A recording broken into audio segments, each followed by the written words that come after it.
To help us break down this historic deal and what it means, I'm joined by Kaveh Afrasiabi. He's the co-author of the book, Iran, Nuclear Negotiations. Welcome to the show. You have been following this from basically the beginning. Give us your reaction to the deal.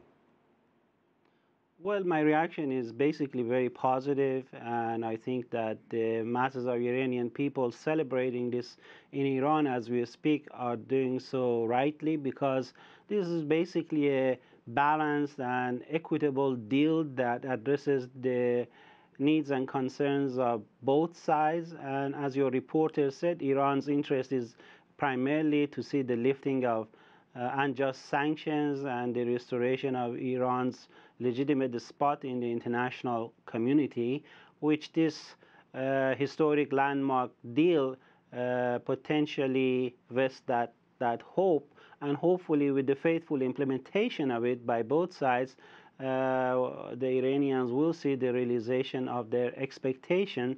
The Iranian President Rouhani stated today that it will probably take more than 2 months to see the implementation of this deal, and some experts anticipate a slightly even longer period.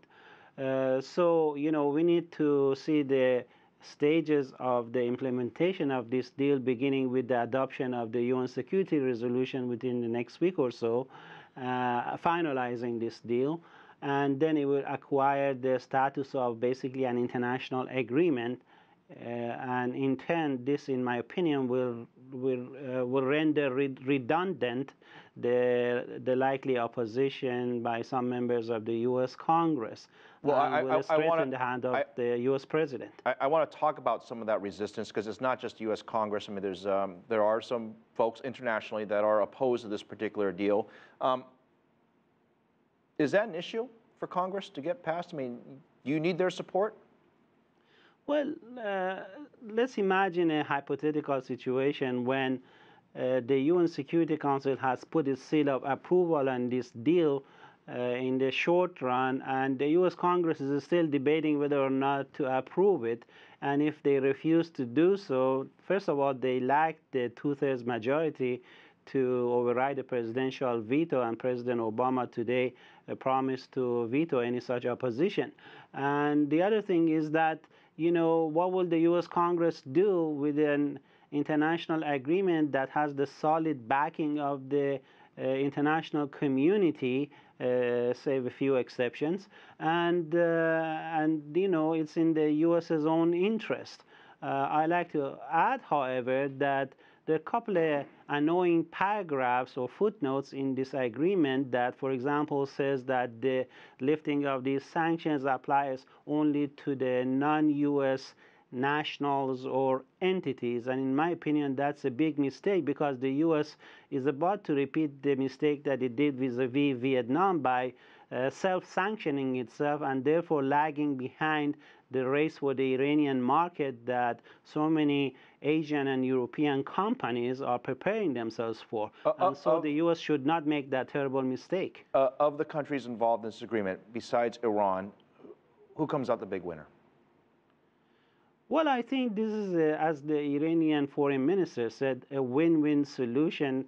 And, the U.S. definitely comes out as a winner, because it led the diplomatic front on the other side, and, the international coalition that the U.S. built for the sanctions and so forth. So the U.S., is a diplomatic winner, but it needs smart economics in order to come out a winner on the economic side, instead of letting the European and others reap the benefit. I have time for one more question. I want to get to the impact on Iran. Now, obviously, it's going to be positive. The sanctions, even before we had this discussion, there was already a lot of talk from multinational firms that were looking at building up their presence in Iran. Right. Give us a couple sentences on which industries are likely to benefit, and what is the time frame you're looking at until we see results? Well, I think, first of all, this has a psychological impact in bringing down the barrier of sanctions, and we will see a multiplication of the number of companies who will ignore the sanction regime and go forward with signing early contracts with Iran ahead of the implementation day.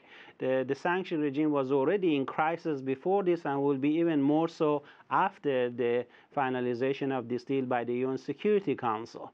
The whole variety of manufacturing, aerospace, auto manufacturers, consumer goods, even the nuclear industry in the West can benefit because so far Russia has been Iran's sole nuclear partner. But I don't see any reason why Iran, for example, can turn to French and others for building light water nuclear reactors, as Iran is planning to do so. And this agreement lifts the bar on such things. So there's a whole vast array of companies that can reap the benefit. Mr. Afrasiabi, a co-author of Iran Nuclear Negotiations, I'm sure will be very busy in the coming days to dissect this and trying to figure out what the ultimate impact is going to be. Thank you.